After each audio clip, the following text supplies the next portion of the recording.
కెమెరాలు తీరి మీడియా మేము మీడియాకి ఏముంటుందండి? ఎందుకు అడుగుకుంటారు? నువ్వు ఆగు పాషా.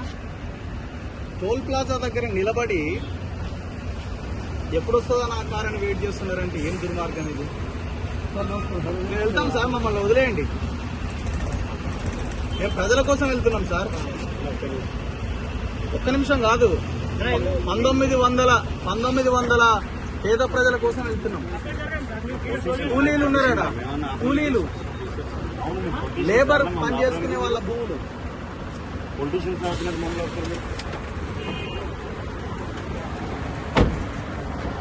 పోనీయండి సార్ మమ్మల్ని, దయచేసి. ఏ రకంగా ఏమవుతుంది హైవే ఏమన్నా మీద మొత్తం ఎట్లా ఆపుకుంటారు? పక్క జరగండి సార్ ఫస్ట్, పక్క జరగండి సార్ ఫస్ట్. ఏం చేస్తారు? చెప్పండి. ఏం చేస్తారు? ఏం ఇన్ఫర్మేషన్?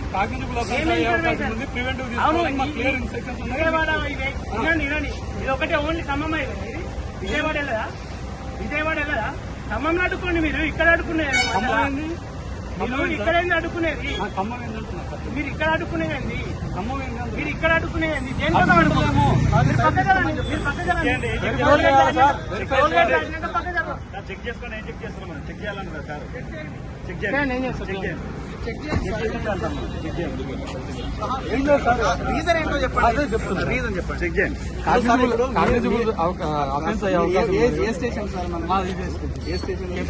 కేతపల్లి పిఎస్. సరే, మిమ్మల్ని మీకు పైనుంచి ఆర్డర్స్ వచ్చినాయి సార్. ఏమైనా ఆర్డర్స్ వచ్చినాయి? కాగ్నిజిబుల్ అఫెన్స్ అయ్యే అవకాశం ఉన్నది. కాగ్నిజిబుల్ అఫెన్స్ అంటే లా అండ్ ఆర్డర్ ఇచ్చే అవకాశం. అక్కడ లా అండ్ ఆర్డర్ ఎక్కడ అవుతుంది? ఎక్కడైనా మేము అక్కడికి వెళ్తే లా అండ్ ఆర్డర్ ఇష్యూ ఏంది? పేదోళ్ళ గుడిసెలు కూల కొడుతున్నారని మేము అక్కడికి వెళ్తున్నాము. మేము పొలిటీషియన్స్ కాము, ఓన్లీ మీడియా జర్నలిస్ట్ గా అక్కడికి వెళ్తున్నాము. ఇది లా అండ్ ఆర్డర్ ఇష్యూ ఎట్లా అవుతుంది? చరిత్రలో మొదటిసారి అనుకుంటా జర్నలిస్టులు లా అండ్ ఆర్డర్ ఇష్యూ వస్తుందని చెప్పడం. చరిత్రలో మొదటిసారి. వెహికల్ సైడ్ తీసుకోండి. ఎందుకు తీస్తాను సార్? మీరు రీజన్ చెప్పండి. రోడ్డు మీద అబ్స్ట్రక్షన్ అయిపోయింది. మీరు ఆపిందే రోడ్డు మీద కదా సార్? రోడ్డు మీద ఆపింది మేము వెళ్ళలే కదా. ఓకే సార్, మీరు వెళ్ళలేదు, కరెక్ట్. దేనికి ఆపినారని తర్వాత ఆపినా సార్, సైడ్ తీసుకోండి. ఇంత అన్యాయమా? ఎట్లా తెలుసు మీరు అడిగిపోతున్నామని? చెప్తా సార్. విజయవాడ పోతున్నాం సార్, కనకదుర్గ మాత్రం దర్శించుకోవడానికి పోతున్నాం. అదే సార్, వెరిఫై చేస్తాం. ఎట్లా మీరే వెరిఫై చేస్తారు? అరే ఏం అన్యాయం! ఎక్కడ పోతున్నామో నీకే తెలిసి సార్. విజయవాడ పోతామో అర్థం కాదు. ఎట్లా వస్తారు మీరు? తుమ్మల నాగేశ్వరరావు ఖబర్దార్, మీ వ్యవహారం ఏంటి? విషయం ఏంటంటే, ఉదయమే పొంగులేటి శ్రీనివాసరెడ్డి ఇంటికి పాశం యాదగిరి గారు, ఇంకా ఈ ఓపీడీఆర్ గ్రామీణ పేదల సంఘం సంబంధించిన వాళ్ళు రెవెన్యూ మినిస్టర్ దగ్గరికి పోతే, రెవెన్యూ మినిస్టర్ ఏం ఆన్సర్ చేసిందంటే, నాకు తెలియకుండా ఖమ్మం జిల్లాలో ఈ కూల్చివేతలు ఎట్లా జరుగుతున్నాయని కలెక్టర్ ఫోన్ చేసిండు.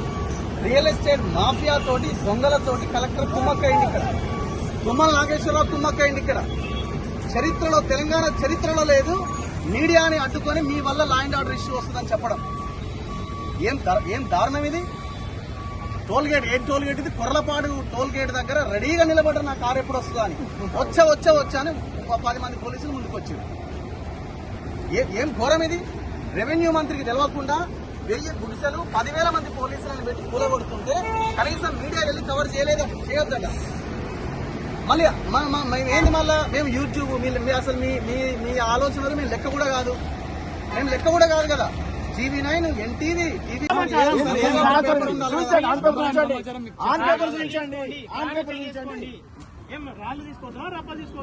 చెప్పేది అయిపోతుంది.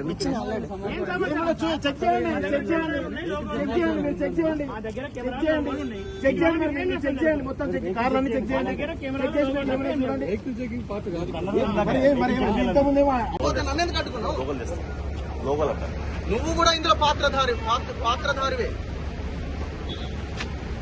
ఇప్పుడు మళ్ళీ పోలీసులు ఏం చేయాలా అంటే? ఇది స్టార్ట్ అయిందన్నమాట. మేము ఎక్కడికి వెళ్ళాలన్నా, మేము ఎవరి గురించి మాట్లాడాలన్నా లా అండ్ ఆర్డర్ ఇష్యూ వస్తే మీరు వెళ్ళొద్దు. ఇక రేపటి నుంచి నాకు తెలిసి ఆఫీస్ దగ్గరికే వస్తారనుకుంటా. నాకు తెలిసి నేను అనుకోవడం ఆఫీస్ రేపు ఉదయం మార్నింగ్ న్యూస్ లో మాట్లాడగానే ఆఫీస్ దగ్గరికే వస్తారు కావచ్చేమో.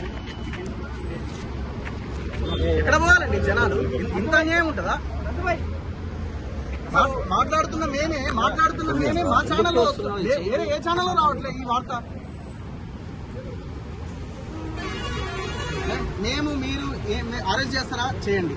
ఇప్పుడు మేము ఏడికి పోతున్నాం మీకు ఎట్లా తెలుసు? నేను విజయవాడకు పోతున్నా. నువ్వు ఎట్లా డిసైడ్ చేసినావు? ఈ టోల్ ప్లాజా దగ్గరికి వచ్చి నకరేకలు దాటంగానే ఆపేసినావు. ఎమ్మెల్యే ఫోన్ చేయండి. వేముల వీరేశం గారికి ఒకసారి ఫోన్ చేయండి. అదే టోల్ గేట్ మనం కూడా అన్ని టోల్ గేట్లు క్లోజ్ చేసి కేవలం ఒకటే ఈజీగా దొరకాలని అన్ని క్లోజ్ చేసి ఒకటే వే పెట్టి ఏడాది ముసలాన్ని పట్టుకుందామని చూస్తున్నారు. అరే దొంగలని పట్టుకోండి భయ్, దొంగలని పట్టుకోండి.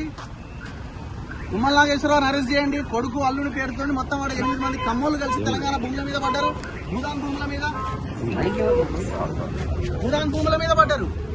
అరే 1954 పహానీలు ఆ భూములు భూదాన్ భూములు అని చెప్తున్నది. భూదాన్ యజ్ఞ బోర్డు 62 ఎకరాలు ఆ పేదలకు ఇచ్చేసింది ఇళ్ల స్థలాలు. రెవెన్యూ వాళ్ళు వాళ్ళకి కేటాయింపు చేసి లేఅవుట్ చేసి మొత్తం ఇవ్వాల్సింది పోయి 10 ఏళ్లుగా గుడిసెలేసుకున్న వాళ్ళని అన్యాయంగా రోడ్డు పాలు చేస్తున్నారే. అసలు అక్కడ తప్పే జరుగుతలే అన్నప్పుడు రేవంత్ రెడ్డి నువ్వు ఇంత పెద్ద మొగోనివని నేను అనుకోలేదు నాయన. ఇంత పెద్ద దార్కాడు అని నేను అనుకోలే. నువ్వు మమ్మల్ని అడ్డుకుంటే ఏమొస్తుందా బాబు? పొంగులేటి శ్రీనివాసరెడ్డి తెలవకుండా జరుగుతుందా రెవెన్యూ మంత్రికి? రెవెన్యూ మంత్రి అంటున్నాడు అక్కడికి వెళ్ళిన వాళ్ళ కలెక్టర్ కాన్ఫరెన్స్ కలిపితే అంటున్నాడు కలెక్టర్, లేదు సార్ మీకు గతంలో 6 నెలల కింద చెప్పినావు అంటుండట. మరి ఇప్పుడు చెప్పాలి కదా, 6 నెలల కింద ఎట్లా చెప్తామనంటే సైలెంట్ ఉన్నాడు, మాట్లాడలేదు. ఇప్పుడు మొత్తం పోలీసులు ఏం చెప్పండి, ఇక్కడ ఎంతసేపు ఆపుతారు చెప్పండి. అడ్డుకొని మీరు ఆగండి, మీ వల్ల లా అండ్ ఆర్డర్ ఇష్యూ వస్తారు. మేము రాళ్ళు ఉన్నాయా మరి అందులో చెక్ చేసుకోండి. ఏం ఘోరం ఇది, ఏం అన్యాయం ఇది. ఎక్కడ ఉన్నాం? తెలంగాణలో ఉన్నామా? మధు న్యూస్ వేవ్ మధు చాలా మంది ఇట్లా క్యూటీవీ చాలా మంది జర్నలిస్టులని అక్రమ అరెస్ట్ చేసినటువంటి పోలీసు సూర్యాపేట దాటంగానే ఏదది ఊరు విలేజ్ ఏదది కోర్లపాడ్ అనే గ్రామంలో పోలీసు వాళ్ళు ఇక్కడికి వచ్చి మధ్యలో మరి ఎట్లా ఇన్ఫర్మేషన్ వచ్చిందో తెలియదు కానీ వాళ్ళైతే అరెస్ట్ చేయడం జరిగింది. సో చూడండి ఒకసారి, ముందు వెళ్తున్నటువంటి వాహనం ఒకసారి చూడండి. సో అగో అటు పోలీసు వాళ్ళు తీసుకుపోతున్నటువంటి ఆ వెహికల్లో జర్నలిస్ట్ మనతొలి వెలుగు రగన్న, కాలేజ్ టీవీ సీనన్న, ప్లస్ టీవీ నగేష్ అన్న, E96 టీవీ సంతోష్ అన్న. సో ఈ కార్లోనేమో మేమందరం ఉన్నాం. సో ఇట్లా జర్నలిస్టులని అక్రమ అరెస్టులు చేసి వీళ్ళు తరలిస్తా ఉన్నారు. ఒకసారి ఇది సో ఖమ్మంలో మేము ఇప్పుడు ప్రస్తుతానికి అయితే శాలిగౌరారం పోలీస్ స్టేషన్ కి వచ్చినాం. ఒకసారి చూడండి, శాలిగౌరారం PS అది. సో ఈ శాలిగౌరారం PS కి తరలించారు. ఇక్కడ ఖమ్మం జిల్లాలో వెలుగు మెట్లలోని 60 ఎకరాల బుధాన్ భూముల్లో వీళ్ళు నివసిస్తున్నటువంటి 600 కుటుంబాలను ఖాళీ చేయించేందుకు వెళ్ళిన వేలాది మంది పోలీసు వాళ్ళు అక్కడ దాదాపు 2000 మంది పోలీసు వాళ్ళని అక్కడ బందోబస్తు పెట్టారంట. సో అక్కడ ఘటనా స్థలానికి వెళ్ళి నిజంగానే ఆ కుటుంబాలకు ఏం జరిగింది, ఈ మంత్రులు, ఈ ప్రభుత్వం, ఈ కాంగ్రెస్ ప్రజాపాలన వాళ్ళ మీద పడ్డది. సో వాళ్ళని అక్రమంగా అక్కడి నుంచి తరలించి వాళ్ళ భూములు మొత్తం గుంజుకునే ప్రయత్నం చేస్తారని చెప్పేసి ఇక్కడి నుంచి జర్నలిస్ట్ అందరు బయలుదేరితే సో అక్రమ అరెస్టులు చేసి మమ్మల్ని PSకి తీసుకొచ్చారు. సో చూడండి ఇంత దారుణం ప్రజాపాలన.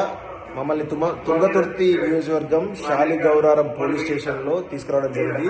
నాతో పాటు రఘు, నగేష్, వెంకట్ తో పాటు దాదాపు 10 మంది జర్నలిస్టులను అరెస్ట్ చేసి కొంతమంది వేరే పోలీస్ స్టేషన్ తీసుకెళ్లారు. మమ్మల్ని మాత్రం ఈ తుంగతుర్తి నియోజకవర్గమైనటువంటి శాలిగౌరారం పోలీస్ స్టేషన్ కు తీసుకురావడం జరిగింది. సో ఇక్కడ జరుగుతున్నటువంటి పరిస్థితి